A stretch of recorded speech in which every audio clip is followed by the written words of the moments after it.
Before we get into like the good stuff, like just to get started, can you give the listeners just a brief summary of kind of like who you are, your background, that sort of thing? Yeah, sure. So yeah, first of all, I'm Catalin. I've been doing Android for quite some while now. I think almost 6-7 years. Kind of lost count at some point. And it kind of begun with like a passion in when I started university. I was quite disappointed with what I was learning, and I kind of felt that even though I was at a computer science university, oriented university, it still felt like I didn't really have a chance to get practical and actually learn something. And then I kind of figured out, okay, how can I actually start doing things, right? How can I actually get my hands dirty and play around with some code? And at that time, I had an Android phone. I still do, actually. Nice. But I kind of thought, okay, why don't I just build an app? I can get that instant feeling of building something that I can check out. And it's something that, you run the code and then you see the output on your phone. It's a great feeling, to be honest. This got me actually hooked in. It was this kind of, satisfaction that you can build something with your own, hands. Not really hands, but, we kind of use our fingers most often. So it got me into programming. I started learning it on my own. Basically, just learning like outside of school and university classes and stuff. And I kind of got hooked. And then I actually started, learning it like 8-10 hours a day. I actually really enjoyed it, and I spent like more time than I did, at my university. I still finished it, Nice. For someone which is curious about that. But at that time, I was definitely, hooked in programming and Android. So from that point on, I started learning more and more. I got my first job, and then it kind of started rolling in. And here we are today.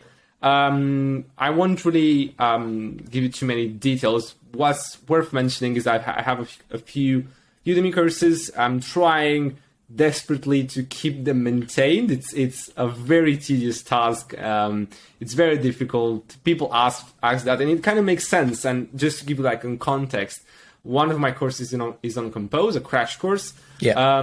And it also kind of relies on the image loading APIs from Coil. And just to give you like some context, I had to re-record the sessions for that particular section with Coil, I think over 5-6 times, and it's still outdated. I still need to do it again, and I kind of decide, I'm going to rewrite it. Yeah. So I'm trying to find time. It's getting more and more difficult as I'm getting engaged in more and more projects. Yeah. But aside from my Udemy courses, I also recently published a book. I'm sure you heard of it. I always kind of take any opportunity to brag about it on Twitter. And that book is mainly on Android development. Maybe we can touch upon it later. So yeah, aside from this, I do have a bit of experience in production apps. And I would say that, this is like a short summary. One thing that I would like to mention, though, is that I'm a professional spaghetti code writer. Okay. So, as I guess we all are to a certain degree, right? Sure. So I must mention that. I mean, it's like every time I kind of revisit my code, I find ways of improvement. So that's why I kind of always call myself a spaghetti coder. So yeah, we all kind of write spaghetti codes, so it's nothing to be ashamed of, to be honest. So yeah, just wanted to lighten up the mood a bit. Okay, awesome. Yeah, I mean, I think spaghetti code is a good word. I was going to say, I think every good developer goes back to code that they wrote before and thinks that it's below the standard that it should be, which kind of just shows that you're improving, right? Because if you went back to it a year later and you were like, oh, this is amazing, then like there's either two things, right? Which is like either it's amazing and there's no room for improvement, or you haven't learned anything new. So yeah, nothing to be ashamed of.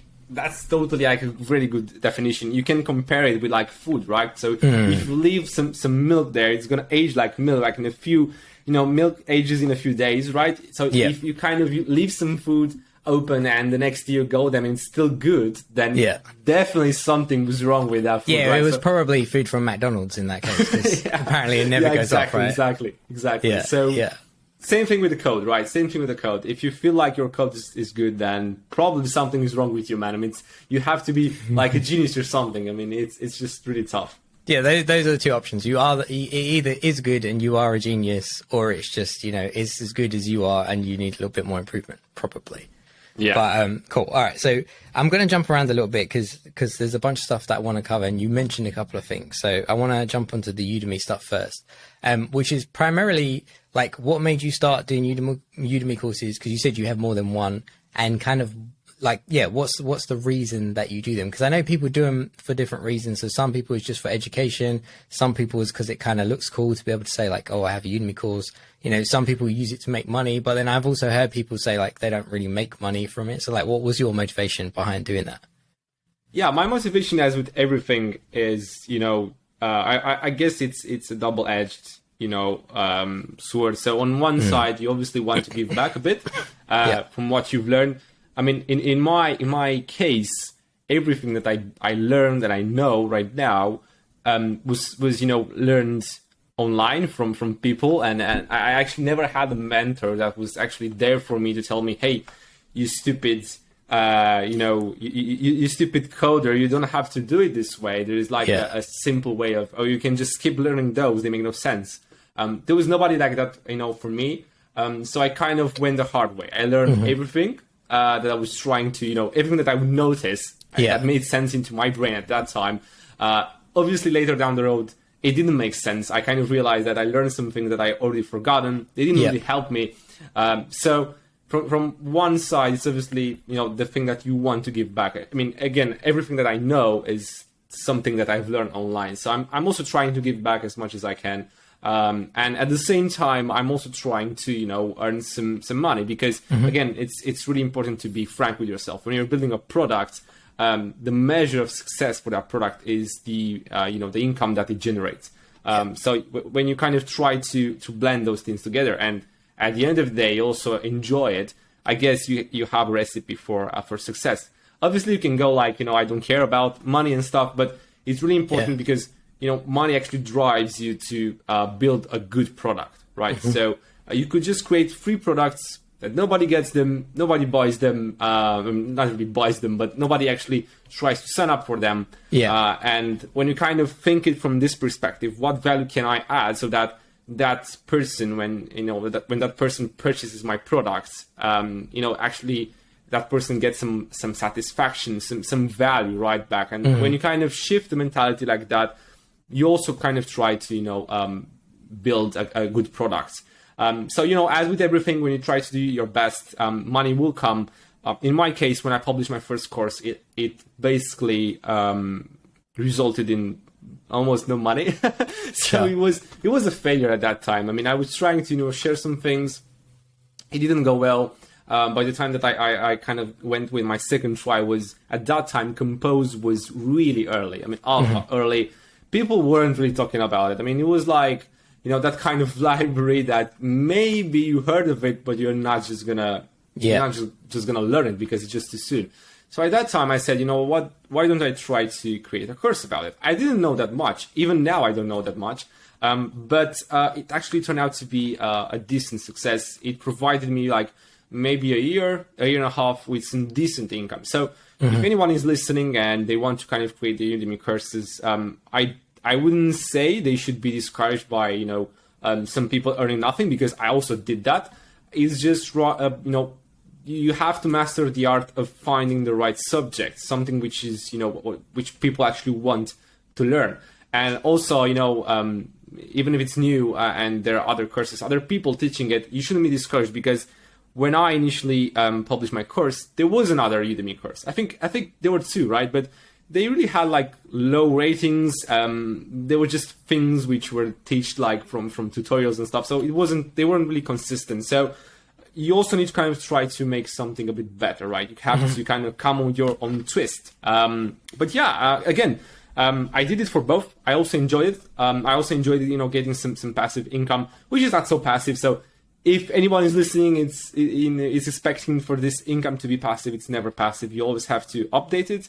My example with Coil, it was basically changing. Their API was basically changing like every 2 weeks. Yeah. So you always had to go and re-record, and yeah, it's not obviously ideal, but you have to do it. And right now, again, with Compose, which is just advancing 1.1, 1.2, we'll have 1.3 soon. So you have to kind of put in the hours and make sure that everything is fine, everybody's happy, and also answer questions. So it's not that passive, but it's definitely an income that can help you.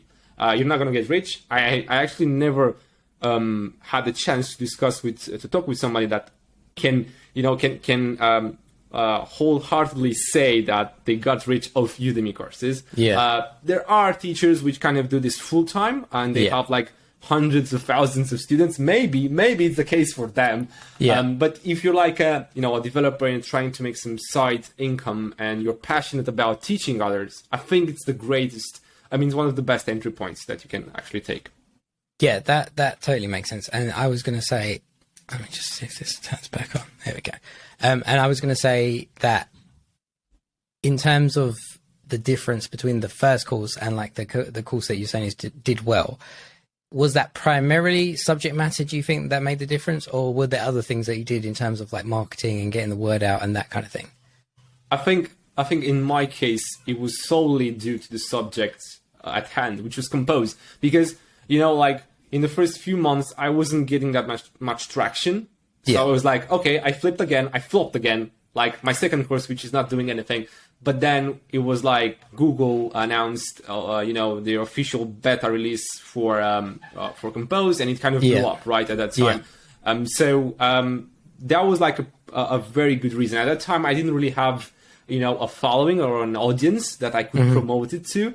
I was solely relying on Udemy for that. Okay. So I can say that it was the subject that actually mattered. And to be honest, if you have an audience, if you are already, a content creator which has an audience, I wouldn't even advise you to go down the route of Udemy, right? I would probably choose something else. I would probably, because Udemy takes quite a lot of the income, right? So 2/3 or something in most cases. That's which is crazy. Huge, crazy. At the same time, I have like tens of thousands of students that I wouldn't have had without Udemy. So I can't really complain about that. But that's how things roll in the beginning. Yeah. Okay, cool. All right. And then you mentioned something along the lines of, you started the course, you didn't know that much about it, like in terms of Compose. You said you still don't know that much, but you have a book out that's on Amazon that has pretty good reviews. I had a quick look today as well.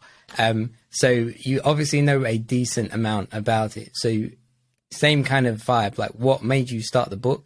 And also something that I'd written down is what made you start the book, but then also what is your intention for people to get out of the book that they wouldn't get from just like going to the Google Docs about Jetpack Compose and whatever they're trying to do? Yeah, actually, this question it's a great question, and it's something that you kind of ask yourself anytime you kind of try to create a product. So going back to your first question, which was related to my experience on Compose, I think that we can actually take something valuable here, because a lot of people which are trying to get into content creation are afraid by the fact that they don't really master that specific topic. Sure. And when you're kind of trying to see which is the next great thing so that you can have a bit of success with a course or something and have less competition, then it's prone for you to not be familiar with it, right? At that time, I knew a bit of Compose, but I was like, I didn't really master it. Like, I didn't have years of experience like I did with the view system, right? With XML and stuff. So I kind of, I started learning it as I was teaching it. And this is the same case with the book, right? Even though, you would expect that the book it goes into much more depth, and it actually does, when you compare it with the Udemy course. It's just that when you try to, teach somebody something, a topic, a technology, a library, you have to shift your mindset from just consuming it, using it. I'm going to use this library in my project. I'm just going to import it. I'm going to let it do its job, and I'm going to be heading home happy. But when you're kind of trying to teach somebody about it, then you can't just, call this method will do that and everybody's happy. You need to go in, you need to shift your mentality a bit and try to understand, what am I trying to explain to my reader, right? What is the reader actually, which are the questions that the reader is asking himself, right? Or herself. So you need to kind of go into the route of, why do I need that? How that thing works and how do I actually use it? And only then you kind of go into the question, how do I use it? So what I kind of started off with this was that you don't really have to know all of this. You can learn them as you actually try to teach somebody about them, because that's when you will kind of ask the right questions, and that's when you will get answers. Because, I would try to explain something that I would say, even dependency injection, the topic on dependency injection, something that every Android developer talks about. I felt comfortable about that topic. And, I said, this is one chapter that I don't really need to do a bit of research about. And then I kind of went a bit deeper into it, and I realized that some things weren't 100% clear to me, right? And I kind of, started researching, understanding, and then I did that because I was forced to go and ask those questions to myself, so I can then answer them to my reader. So again, when you go into this mindset, when you shift your mindset like that, you kind of tend to ask the right questions and you find the answers. And when you find them, you're a bit smarter at the end of the day, but you can also share that, right? Because that was your initial purpose. So again, don't be discouraged by the fact that you don't really master something. You can learn it and understand it much better when you're trying to explain it to somebody else. I think that's a very nice way of learning things. I actually enjoy that. When I'm trying to teach something to somebody, at the end of the day, I realize that I know more than I did. Because, at some point I realized, I don't know anything about this. Let's just Google this together and understand it, right? So I think hopefully this answers your first question. And now I'm going to go into the second one. Sure. Which is related to the book. Why did I write it? And obviously, what's so special about it? Well, I kind of wanted to write it. I always wanted to write a book. And it's a fun fact. I actually dreamed about writing, not really technical books, but novels and stuff, right? So I actually, it was one of the things that I find I find it really pleasurable, right? But I never got the chance. I got into tech. And into tech, you're not going to write novels and stuff, so you don't really have time to do that. I honestly don't have time to do that. But then there was one day I was on Twitter, and I think I've seen Thomas kind of book about Compose, and I've noticed that actually Pact, which is the editor ship, a publication, responded to his tweet, and I was like, oh, this is so nice. I also commented, and I said I would really like to at some point to write a book, but I actually never had any expectations from that tweet. I mean, how many times do we just write a tweet or a comment and we just have no expectations about it?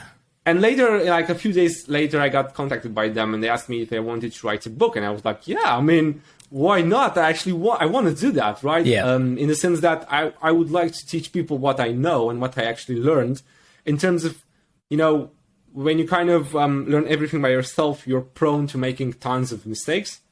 You make mistakes in any way, but even if somebody will kind of try to help you avoid them, but especially when you don't have guidance. So I said, you know what, maybe I can share a bit of the mistakes that I've done, and I can write a book on Android. So this was like the initial reasoning. And then the follow-up question was, what's different about it, and why people aren't just going to tutorials and following those tutorials. Now I must say, like a huge disclaimer, that the Android official Android documentation, and not really documentation but official tutorials, have improved massively in the last maybe couple of years, I would say. As opposed to how they were maybe 6 years ago. You would barely find anything. You just find articles and stuff.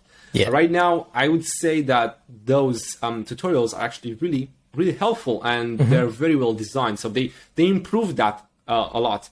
However, most of the time these tutorials are, they are really specific to one technology or one problem at hand. And they're not really, trying to create, a journey or not really a journey, but, an experience that allows you to go from zero to an app build with a lot of layers. And by layers, I'm gonna tell you in a second what I mean by layers. Okay.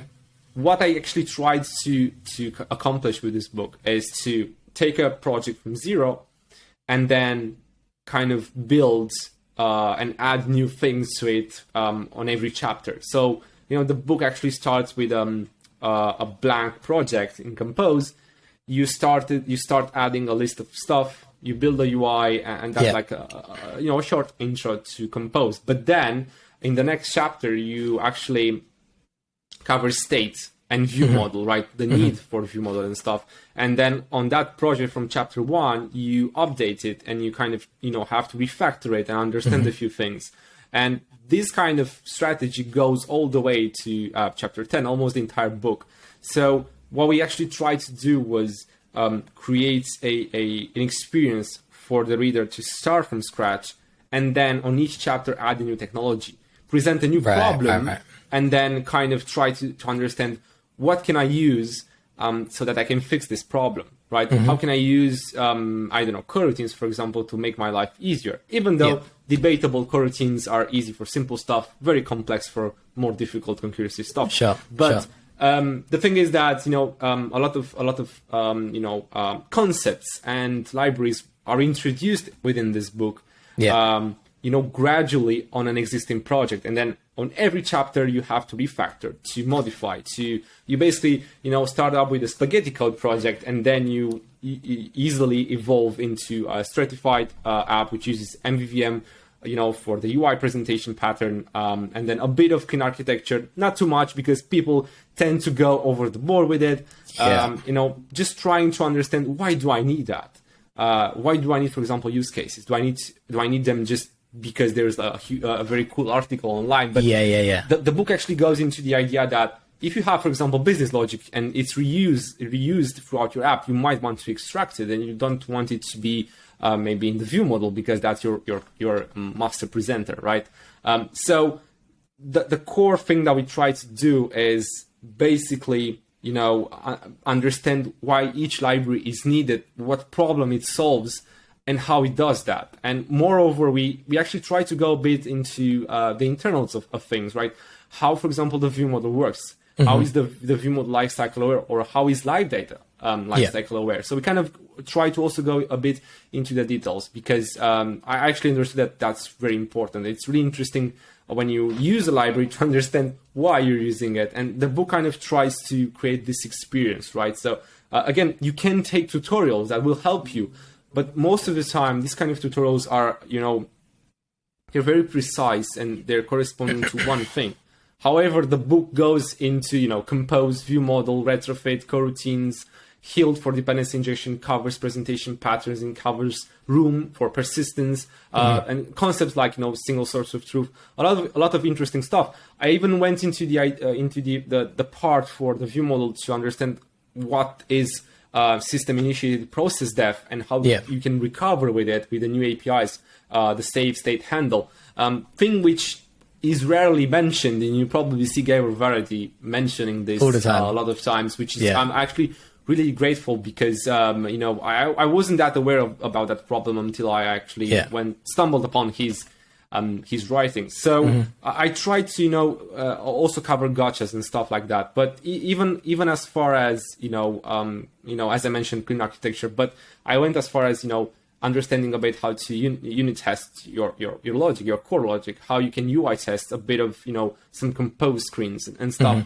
I kind of tried to touch everything, but again, with the idea that we're trying to evolve a project to build it from scratch and then refactor it, clean it up, make sure that it's production ready, right? So this is like the main difference that I would say of the book. If you would compare it with the regular tutorial, right? Yeah. If you would try to take a corresponding tutorial for each chapter, maybe you would get some basics, but the book actually helps you traverse an experience, right? So at the end of the book, you will have understood a lot of things on a project that you have built. And the thing is that the book is, usually when you say book, you say that, hey, this book will present theoretical stuff, right? Yeah. Yeah. Now there are a lot of, practical aspects in IT books. Yeah. But this book in particular won't, have a different project for each chapter. It will kind of take this chapter and evolve it. And to be honest with you, now that we are here, it was a huge challenge to take a project and kind of be able to introduce every concept and every library from Jetpack based on a specific need, on a specific logic, and then have each chapter depend on the previous code without, having huge issues in terms of, previous dependencies for previous chapters. Yeah. That was a huge challenge, to be honest. That was like the most difficult part.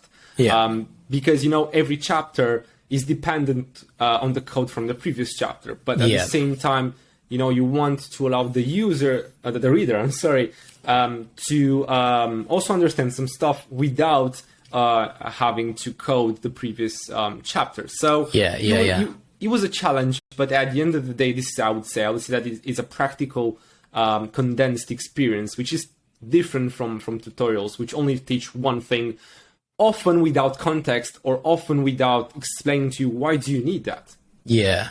Okay, I gotcha. I mean, there's a couple of things there I think are really important, which is there is definitely a famous quote. I don't know whose quote it is, and I don't know it off the top of my head, but along the lines of like, the way that you only way that you know that you truly know something is if you can explain it well to somebody else. And I think that what you said there is definitely true, because like there's things like dependency injection, for example. I know how to use it. Like I use it every day. If somebody asked me like, what is dependency injection? And I gave them the basic answer and they asked me to go a little bit more into detail, I can't do it. Like I know, I can tell you exactly what to do. Why? Like I can tell you the reason that you use it, but in terms of explaining it, I can't do that. And then also, that makes sense, because why your book is an improvement over tutorials is because tutorials is just like, I want to do this one thing. This is how you do it. But there isn't the context. There isn't even the context of like, this is how you do it in different scenarios, or, this might not be the best way to do it if your project looks like this. All that kind of stuff is definitely missing. So it definitely sounds like a very thorough approach. It doesn't really sound like a Jetpack Compose book, if I'm being honest, as much as it sounds like how to build Android applications including Jetpack Compose. But it sounds like it's the whole shebang.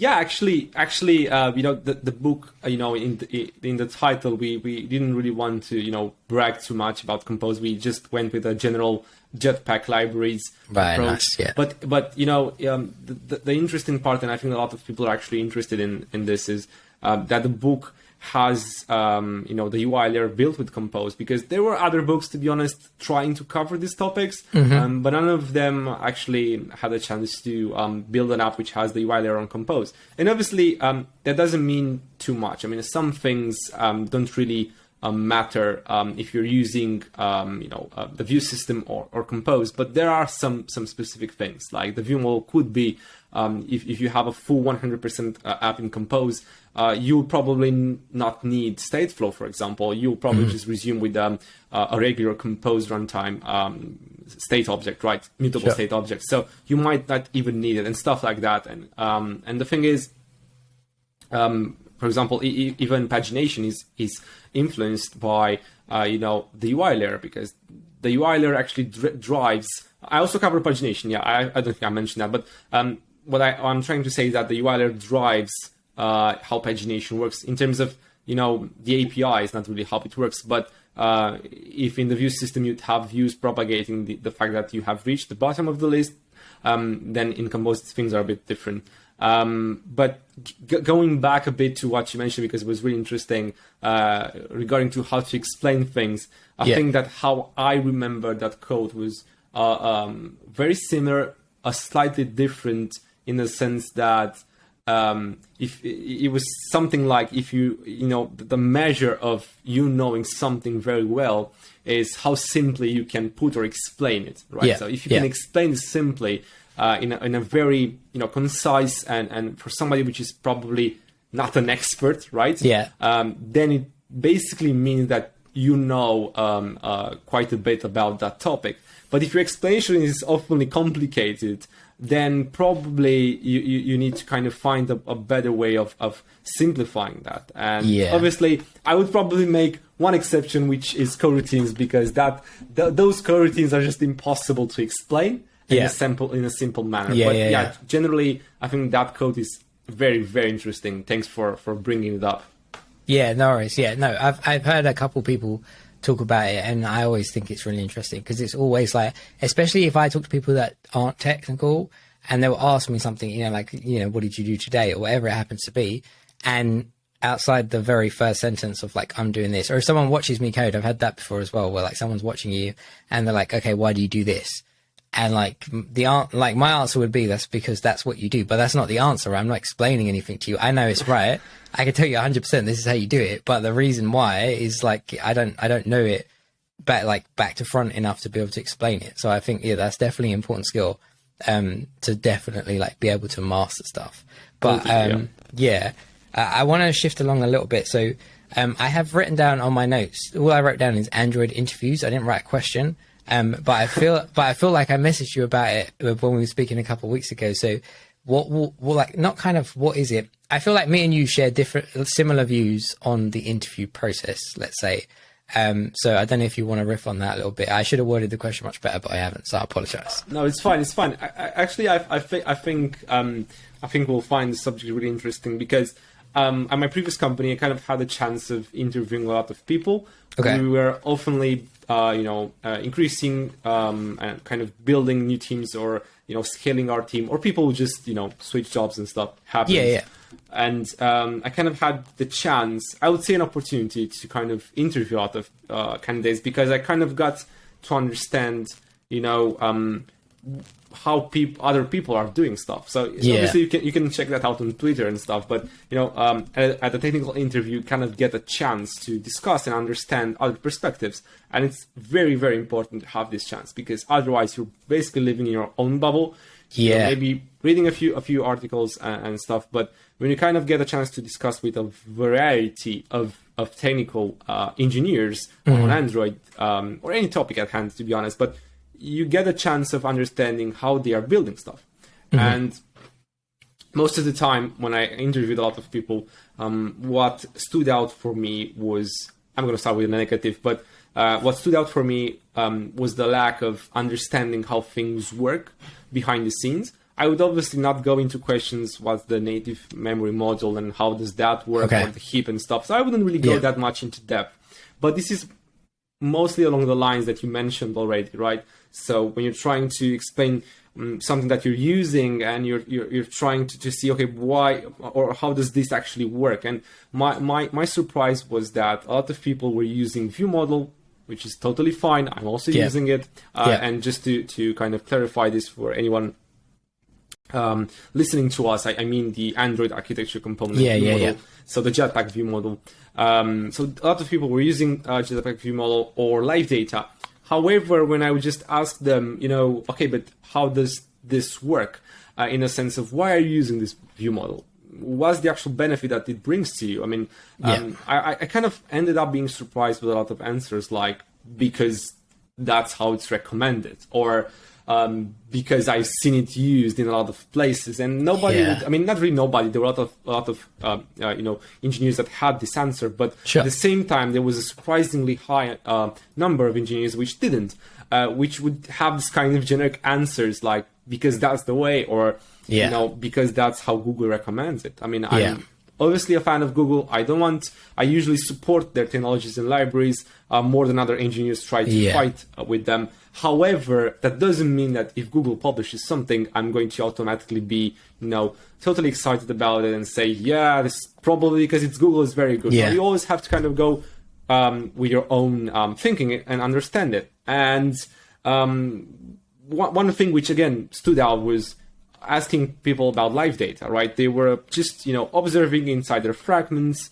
some content, right? Some UI changes from the view model. And I would kind of go a bit and try to test them and ask them, so you're observing this with the live data. I mean, are you sure that, this kind of updates to the UI aren't performed after, say, you navigate to a different screen? Or how do you ensure that? Knowing behind the scenes that live data does that because it's lifecycle aware. Yeah. And that's why when you observe a live data object instance, you pass a lifecycle owner. Yeah. So because you kind of tie those updates to it. And that's how you make sure that those updates will not be triggered at inappropriate times. However, there were a lot of engineers were saying, "Oh, I didn't think of that. So let me remove the observer in the onStop or on destroy whatever," and then they would say, "Oh, it's fixed. Then it's fine, right?" And I was like, "Right, yeah. No, man. I mean, it's obviously fine that you did that, but you shouldn't have, right?" And I would just let's just go into the source code of the observe and see what happens. And we practically went through the code and noticed how the lifecycle owner would be bound, and then it would be cleared on the correct lifecycle event. So it was really surprising to see that a lot of engineers, and I'm going to be honest, they weren't bad engineers. They were good. I mean, they provide very interesting solutions, very interesting stuff. However, when you kind of come into this discussion, they would have no idea why they were using it. Same with view model, right? I would ask them what was the primary reason, for you to use this view model, and when I would try to, go into a very simple discussion, like just, activity rotation, right? Without messing with the manifest and making sure that it's not recreated. So just a default activity recreation. Then is there any advantage that the view model provides you with, right? And they would be, "Oh, but the view model also destroys when the activity is destroyed." And I was like, no, that's why you used it, right? That was in the early days, if I'm not mistaken, the view model was actually just this, this kind of fancy, container that would just allow you to restore on events like activity rotation. Now, obviously, today we're using it also as, sort of presenter that holds the state and, updates it. But initially that was its purpose. It was repurposed by us Android developers. So they were missing stuff like that. Or I kind of got into senior engineers, maybe 8 years, which, were saying that even the activity is not destroyed when you rotate the screen again without messing with manifest. So again, a lot of things like that kind of got me into thinking, you know what, I should touch upon these topics in the book. And I actually have this chapter, which is lifecycle components, where we kind of understand what's up with this, lifecycle aware thingy, why do we need it, and how, the view model is lifecycle aware and is cleared when, the state owner is cleared. And the same thing with live data. And then at the end, we also actually create a lifecycle aware component that not only takes into account the life cycle of the underlying, state owner, which can be a fragment activity, whatever you have, but also compose. Not really life cycle of compose, but, the composition cycle of compose, because, right now things have changed a bit. We aren't really supposed to be careful only about life cycle events and states, but also about the composition, cycle, if that makes any sense. For example, maybe you want that lifecycle component to be cleared somehow when the underlying composable, which, renders some of that content, disappears off the screen. So leaves composition, right? So stuff like that. Again, trying to understand why you need them and all these kind of interesting topics.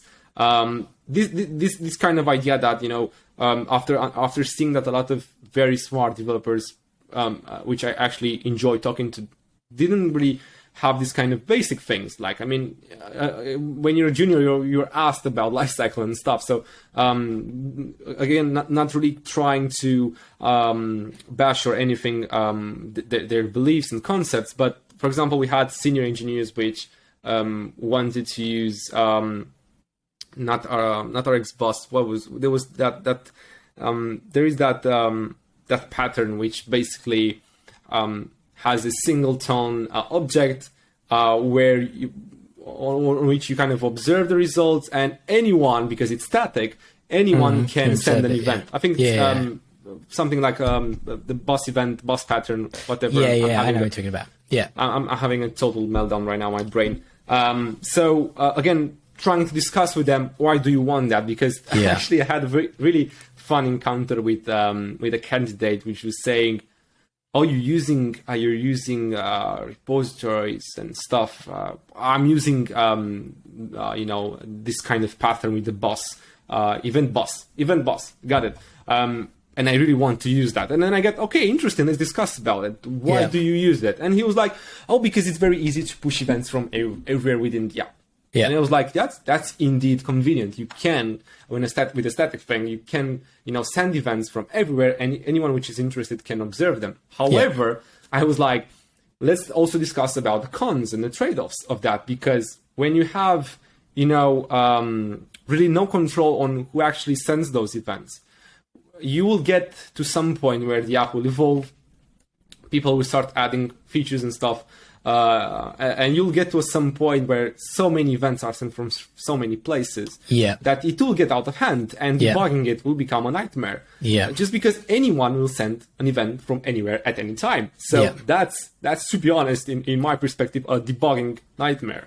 So again, these kind of things, it's really important. If somebody is curious about this and is taking an interview and is discussing with the interviewer different architectures, concepts, or really approaches to their way of solving stuff, they should be prepared with discussing trade-offs, right? There are always going to be advantages to your implementation. There's always going to be problems and trade-offs. And it's really important to know those, because if you don't you're not aware of them, then maybe you're not really aware how good your solution is. The same with the event bus. People were using event bus, in the early days. And initially it was I actually have a very good friend which was developing his own hobby project. And he was like, man, I'm using event bus and it's just so easy. It was an Android app, just for reference. It was an Android app. And it was like, it's so easy for me to send events from everywhere. Everything is centralized. Everything is nice. And I was like, okay. I'm not sold on it, but okay. And then like a few months later, as the project became more and more complex, his side hobby project was becoming quite big. He was like, Catalin, man, I can't fix any bug anymore, because there are so many tens and tens of events coming in from everywhere, and like it's a disaster. I'm not gonna say any other words just so that you don't have problems with YouTube and stuff, but you know what I mean. Yeah, totally. I was going to say, like, I remember apps that used Event Bus that I worked on, in the early days, like 2014, that kind of time. Now, I would say if you have some sort of architecture like that, it's probably because you don't have good architecture, because there definitely shouldn't be something like that in your app. Like, imagine trying to debug an app where, this thing crashed because this event got sent, but this event could have been sent from 17 different places. And all you have is the stack trace that says crashed because of this event. Like, how do you fix that? It's crazy. And even if you have the stack trace, even if you have it, just trying to understand what caused that, and why and trying to understand. Usually, when the problems not arise when one event comes, problems arise when you have multiple events coming in. Even if your stack trace is caused by, let's say, one event being fired off from one source, it might not be that action was the cause. So exactly as you said, good luck, trying to find and debug that. It's just impossible. No, 100%. And then I was just going to touch on what you said about candidates. So two things that came to mind, which is one, at least in my experience, senior engineer doesn't necessarily mean senior engineer, because generally speaking, I feel like at least in the development community, you give people the term senior based on they've been doing this for X amount of time. That doesn't mean necessarily that they are senior, as in like they have the answers, which I think a lot of people forget. They just think, oh, you've been doing this for 10 years, so you must be great. But it's like, well, I could have been doing this for 10 years at a junior level, and now I'm a senior. So there's that. But I was also going to say, I was also going to say, for people that listen, it's not, at least for me, and Catalin, you can tell me if you don't agree, it's not that you need to know everything super in depth.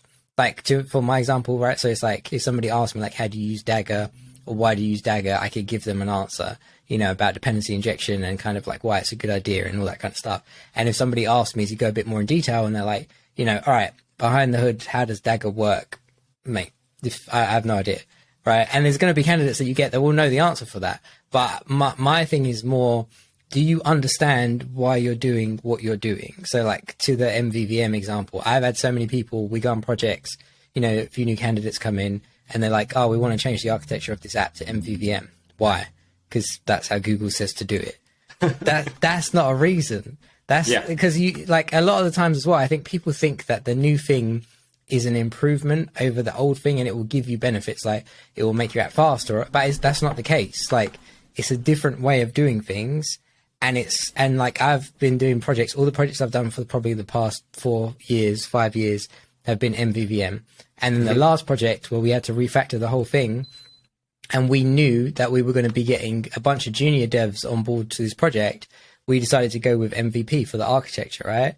There's nothing wrong with using MVP if you know how to do it properly and make it lifecycle aware and all that kind of stuff. There's nothing wrong with doing that. That's not the wrong answer.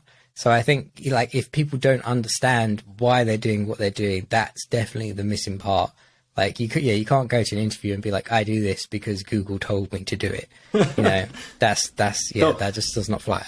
Totally. So I think that if there's one thing, if somebody's listening, not really in regards to an interview and how you'll perform to it, but in your career, I think it's essential when you're using something, be sure that you understand why you're using it and what benefits it brings. Because when you get into a table to some developers and you're discussing about the technology, and we have a good example, Jetpack Compose Navigation, which in my opinion is not the best library. We can expand on that in the following example. But when you get into a discussion with a developer, right, and you're discussing about technologies and stuff, and just as a fun example, you talk about a tool, Compose Navigation, and you'll say, "Oh man, this is awesome. This Compose Navigation library is the new stuff. This is the good stuff." And the other candidate can try to elaborate on candidate. I'm sorry, your friend you're talking to. Sure. You try.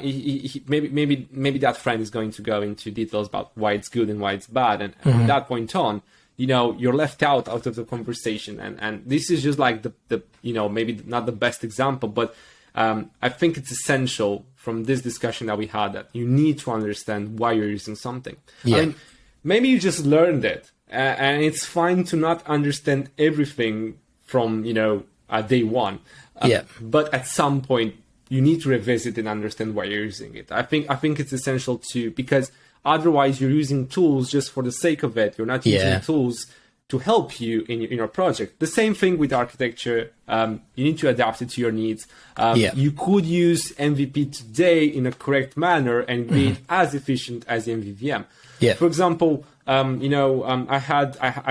seen implementations of MVP which were totally fine, and then the change which was in MVVM was again subjective, because lots of people were saying MVVM brings the advantage of decoupling the view model, from the view, not being tied through an interface, and also having reactive pieces of UI that can be observed.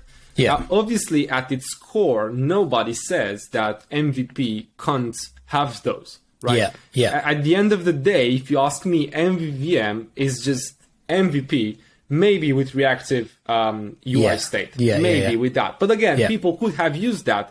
I mean, we've had MVP and we used a state object inside the reactive, stakeholder. So, I mean, that doesn't mean that, obviously, maybe that implementation of MVP where the view would kind of interact with an interface, but most important, the view model would kind of mutate the UI through an interface, then maybe I can agree that that's not ideal. Sure.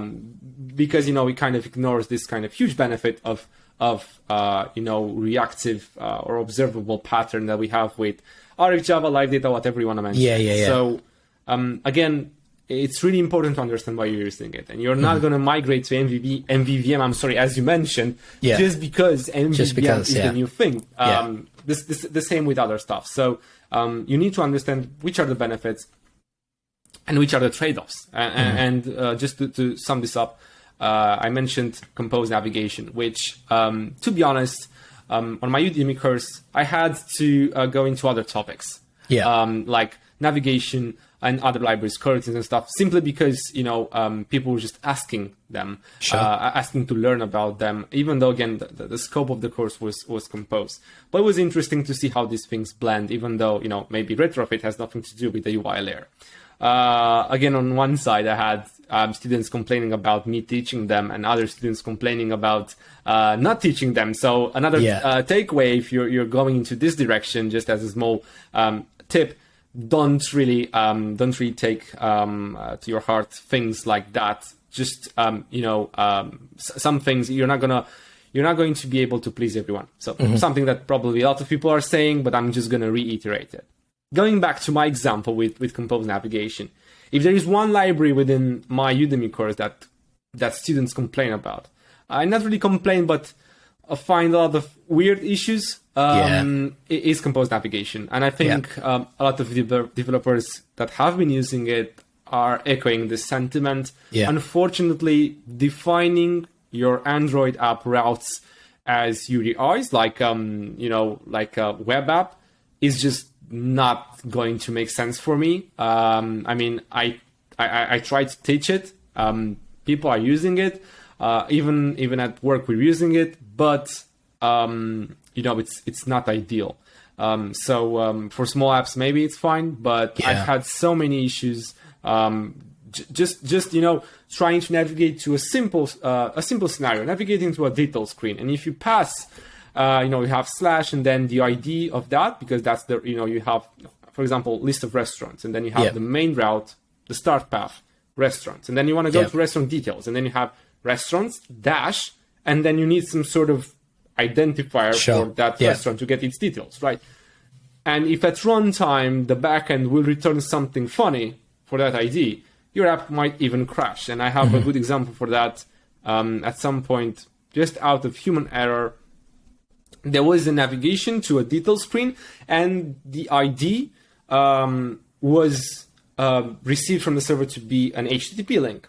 Okay. Again, human error, but the app crashed because the library tried to take that as a deep link, even though there was no deep link defined. So a lot of stuff like that. I think Gabor Varadi went into much more detail than I can do that right now, with a lot of things that are not working. And that's why we have replacement libraries like Rafael Costa's library with composed destinations. Why do you think that library came up? It came up because developers were not happy with a lot of things. And one thing that comes into my mind right now, I just remembered, is that you can't pass parcelable objects. I don't know, maybe in the last updates, maybe they added that, but when I initially played around with it, I couldn't. Because everything is defined as a path. So how are you going to send an item, which again, for some cases makes sense. For some cases, it can make sense.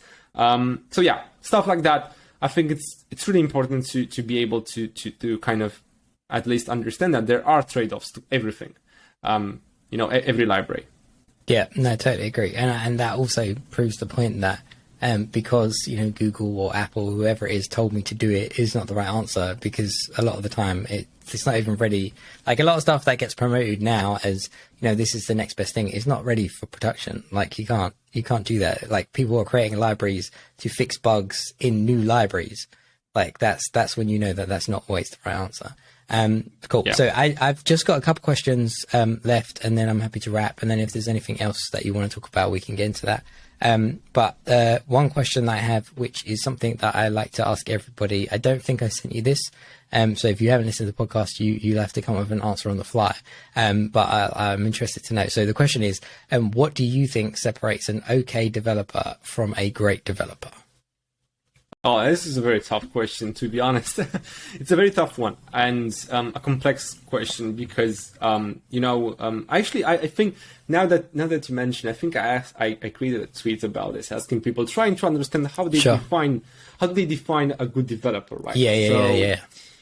I would honestly say, in light of what we discussed, there are already some points that we can, take. For example, the fact that when you come back to your code, usually you should find ways of improving it. Yeah. And one thing that stood out with me, was when I initially started learning, I was just trying to get the code to run. And that's the definition of spaghetti. You just wouldn't really care about what in the world you're doing there. Yeah. But then you'd kind of learn about abstractions, interfaces, abstract classes, generics, a lot of cool stuff, to be honest. Very powerful tools. However, these kind of things can be easily abused. You would create base fragment, base view model, base fragment of the base fragment, and stuff like that. I've done this countless times, a lot of projects. And if there is one piece of advice that I would give to any developer, is try to stay at your current job long enough so that you see the results of your APIs and designs and code. And it's not something that I came up with. I think I've seen this into a very good presentation. Can't really remember right now what was the name, but it was something related to TDD, a TDD conference. So when I heard this, I kind of rang into my ear, and I realized, oh man, this is brilliant, because if you stay in a company or a contract or whatever, just enough to ship the product or just do your job and then you just leave, you'll never see that whether your decisions were good or bad. Sure. And for example, in some projects, I had the chance to spend more than 3 or 4 years developing from scratch. And man, at the end of that, I faced a lot of issues in some parts of the app. Overly abstracted, overly complicated. And what I understood is that as developers, we kind of tend to think of ourselves really smart because we have a method with a few lines, and then we have another method with the same few lines, and then we extract that, and then we saved 3 or 4 lines of code. And indeed, it's a great feeling. I've had that. But on the long run, when you kind of tend to abuse this and abstract everything, hide everything into bad abstractions, because they're also good abstractions. But when you kind of create, again, as I said, base view model, base fragment stuff. After a few years of maintenance on that project, you'll start reaping the results of those decisions. And you'll see that simple things are no longer simple. Adding multiple layers of indirection, having a simple screen that does a simple stuff, action, and then for it to do that, you have to go through the view model, through the use case, through the repository, through the client, through the whatnot. 4 or 5 layers of indirection, each method not doing anything. When I kind of got to the point of being forced to do that because of my own decisions in the past, I realized, man, I didn't do this in a good manner. It felt good in the beginning, but now it feels very bad because, I mean, you kind of get to this point where you understand what mistakes you did. And my point was that if you stay long enough in your in the company or at the project that you're building or updating, whatever you're doing, you will be able to see which decisions of yours in terms of, again, of API design, like how you structure things, how your architecture is in place, stuff like that. You will see which of them were good, and by good means you never had problems with it, and which of them created a lot of issues and a lot of bugs and a lot of too much maintenance for simple stuff, right? Updating something in shared preferences, you needed 4 layers of indirections. It would just take too much time. So my advice is, if you can, and you're not trying to change jobs every 6 months, but if you can, try to do this. It will have a huge impact on the way that you write code. Because as soon as I understood my mistakes, again, you can obviously understand and learn from other people's mistakes. If you can do that, then you're like you're like a next level. I honestly, the only way, or in most of the cases, the only way that I learn from a mistake is if that mistake is mine. Because it kind of, when I kind of get back to it and it kind of bites me in the ass, I kind of realize, man, this was not something wise. It felt wise. It's no longer wise. And from this point on, I'm not going to do that. If I have something, I'm not going to create 10 layers of indirection. I'm not going to create 10 base fragments that I can't maintain 2 years from now. And obviously, some people will say, but why is your logic that simple? And my answer would be, that's how it's supposed to be. It's supposed to be very simple. So just to summarize this, you kind of start off really low and you kind of try to make everything to work, to run, to compile, whatever. Then you go to a very interesting level where you try to overcomplicate things with abstractions and stuff, and patterns, and maybe implementing design patterns where they're not supposed to be implemented. And then when you kind of reap the results and understand why those things aren't always the best, you kind of go back to the decision that I don't need to write spaghetti code, but I also don't need to write complicated code. So if, again, expanding on your question, trying to answer it, if your code is simple, then you're a good programmer. So if the problem is simple and your code is simple, good job. If the problem is complicated and your solution is simple, then you're a hero. Because, I mean, getting the simple solution, the simple code, means that everyone jumping into that project will know what that code is about. Will be able to easily maintain it, update it, whatever it needs to do. And at the end of the day, that code is the winner, because it allows you to never have headaches. Obviously, if you want job security and you want to be the only one that understands the code, then you're more than welcome to do that. But answering your question, obviously you need to know, just to summarize, you need to understand that you can always improve your code. And I would say simplify, because this is what I learned. Maybe if we take this interview in next year or in a couple of years, maybe my view will change. But at this time, my sensation is that you need to simplify your code, because that's in everyone's best interest. And always learn from your mistakes and try to create an environment where you'll be able to learn from your own mistakes. If you always change the job 6 months, 1 year, you might never get a chance to see why that thing that you wrote is now, stressing and killing everybody at the previous job, right? So I think these are like very, very important things. And obviously there are a lot of other things, and I'm really happy if you'd also add a few. But these two come into my mind right now.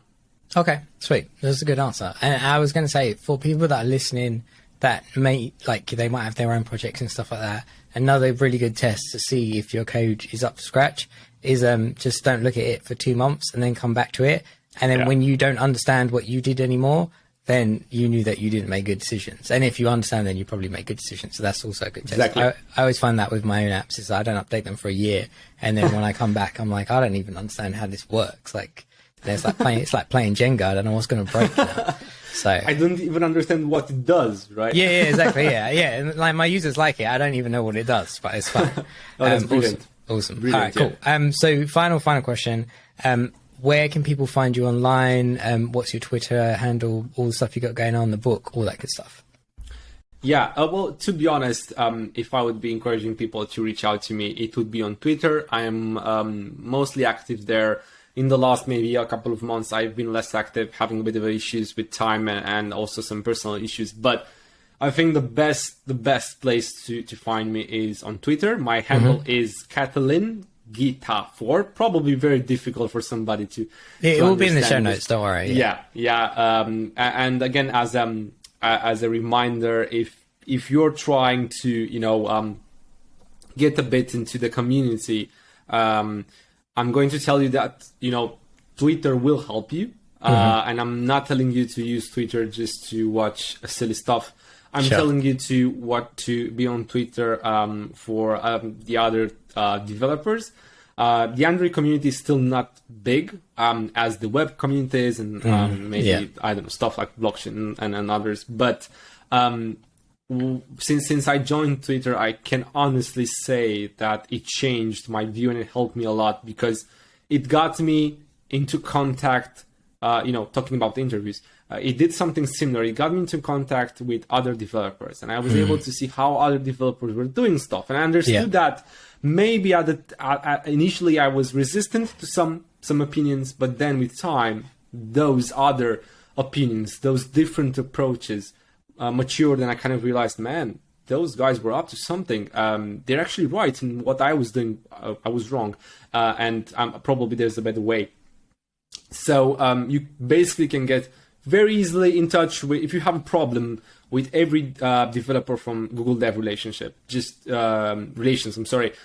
DM and you'll probably get an answer. I usually do that, and I'm amazed by the fact that they can get back to me so soon. You can get in touch with developers from huge companies, Twitter and stuff. A lot of active developers, a lot of promoters of good stuff. And to be honest, it will just bring you like a lot of opportunities. And I can actually give you that apart from these abstract examples, a concrete one, or maybe two. I wouldn't have written the book if it wasn't for Twitter.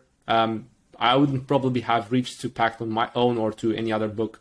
I would have probably, just dreamt about it. Sure. My girlfriend, Anna, which is again pretty active on Twitter as well, she actually had a chance to get a job for Twitter as a junior Android developer. So I think that's amazing after, trying to interact with some local companies, which, to be honest, weren't what she was looking for. And she actually joined a company from Germany, which she actually enjoys a lot.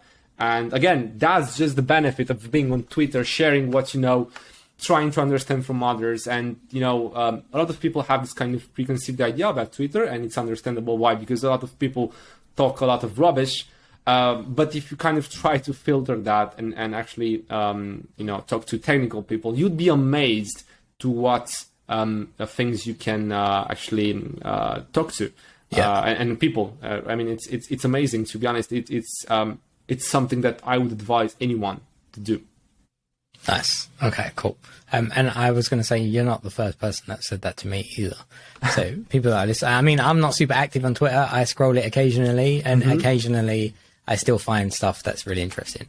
So for people that are not super active or not even on it, just like get on it, follow a couple of good people, and just see if it works for you, for sure.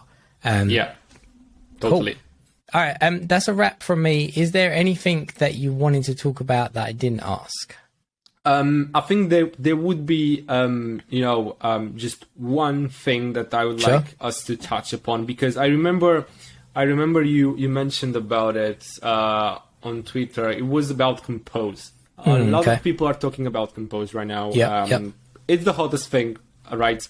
And I reckon, you asked me like something, if it's really that easy, something like that. Okay. You've mentioned something, and I would really like to just very, briefly touch upon, because to be honest, I don't think it's really that easy. It depends.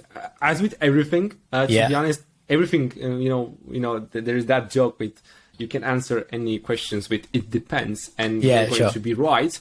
Because it depends. I would say that Compose for simple things, simple screens, not overly complex stuff, is going to be easier for you.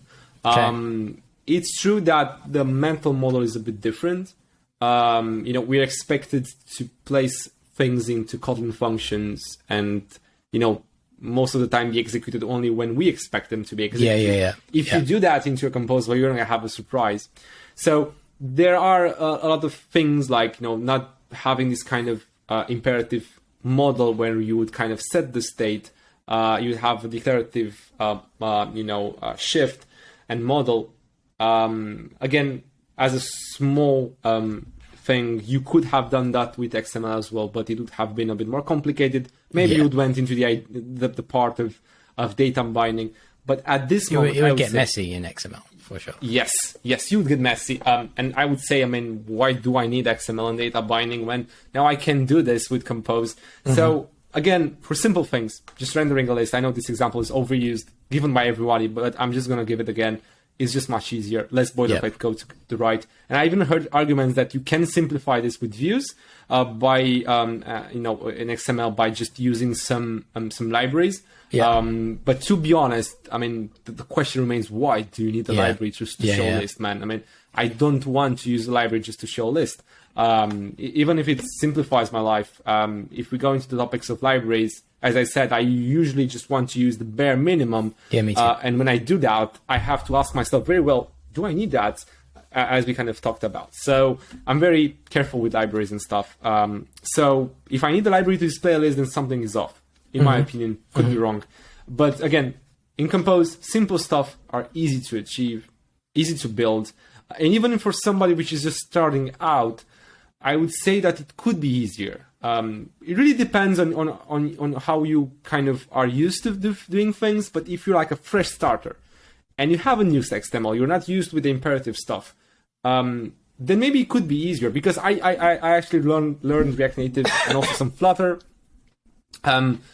And at that time, I didn't really know that much Android, and it felt very easy. And I'm sure that, I've asked a few people, and they told me that, Compose seems to be easy for them having no background on Android. Obviously, can't really give up a prop answer here, because I can't really run an experiment on that. But my feeling is that it could be easier, taking aside some gotchas. And this is where you kind of go into the second part of the answer, which is, for some stuff, Compose is not that easy.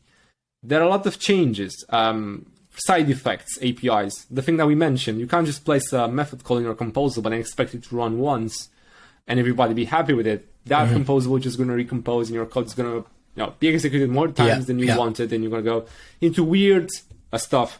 So there are a lot of things. For example, lazy column, which is the go-to to create a list, vertical list. If you have states in every item, say that your items expand on a button. They have cute little arrow, and you press every item expands. You probably don't want to store that inside the view model. You just store that as a internal state for every item. However, if you reorder that list, or you have to do anything in terms of publishing it with a different order, you're gonna find some weird stuff. And that's because by default, lazy column kind of indexes the state, or maybe stores the state, if that's a bit more easier, stores the state based on index.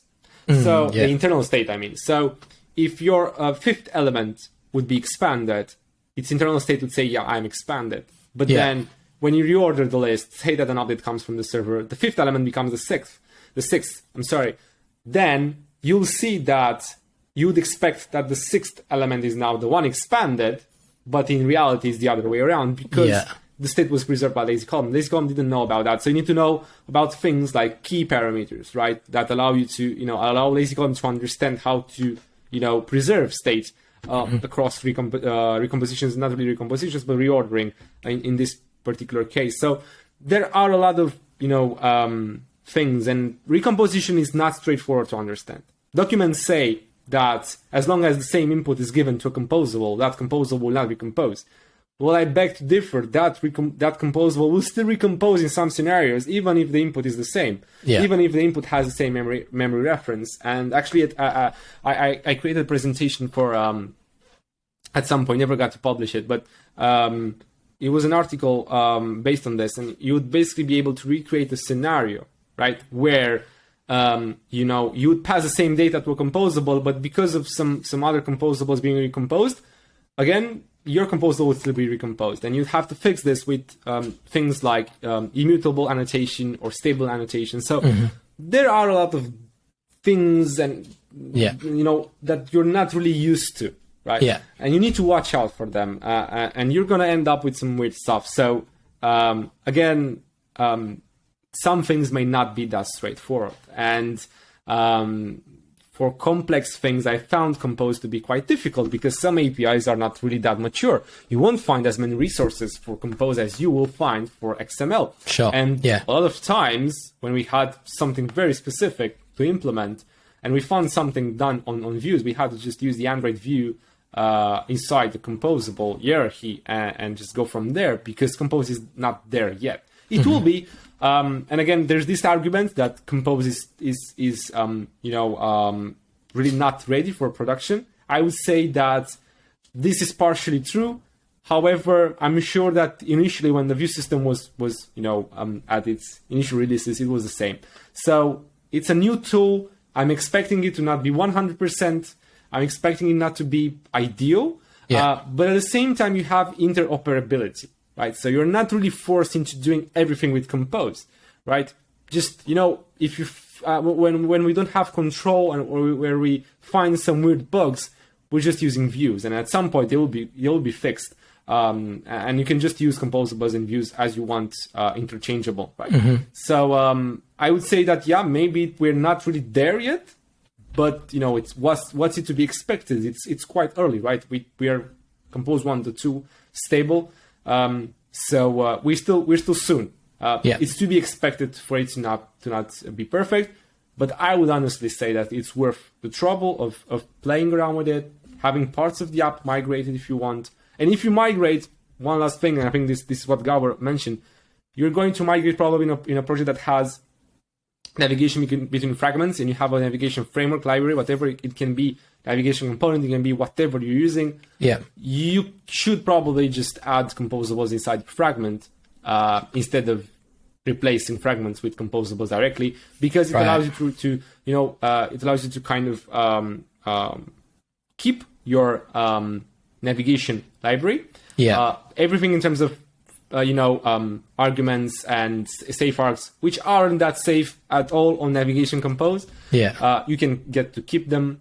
You can get to keep integrations with third-party SDKs and stuff. So again, I would still say that even though we're not there, I would still say that it's worth trying it, and it's still worth playing around with it, and it's still something which is out of other Jetpack libraries. It's still something that's worth being excited about. There are libraries which I'm not excited about right now from Jetpack, to be honest. But this one, it was quite a change, right? And again, it's not perfect, but for example, in our team, it allows us to just move faster in some areas. And in some areas, if we can't, we're just going to use views. Okay. All right, cool. I think that's very well put. I've given Compose like a brief look. Like to your point, I don't know, I can't comment on whether or not it's production ready. I know there's apps that definitely use it in production.